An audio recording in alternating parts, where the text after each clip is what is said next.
وممكن جدا كان احمد سيد يلعب باك شمال واحمد فتحي يلعب في مكانه. هنشوف حسين ياسر عايز يعدي لكن تتقطع منه مره ثانيه لحسين ياسر. داخل حسين خطيره هوبا والهدف. الله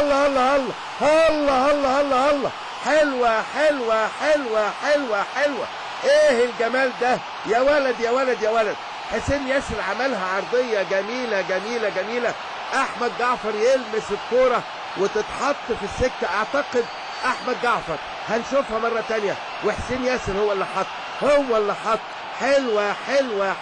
حلوه وتشتعل المدرجات البيضاء في هدف روعه. لسه بقول لحضراتكم يا ترى مانويل جوزيه لخبط فرقته جدا وكان في زياده عدديه. ادي حسين ياسر حطها لاحمد جعفر من ناحيه الشمال حطها هو احمد جعفر ما نقولش حسين ياسر. اكتب وصحح خطأك يا اللي فوق.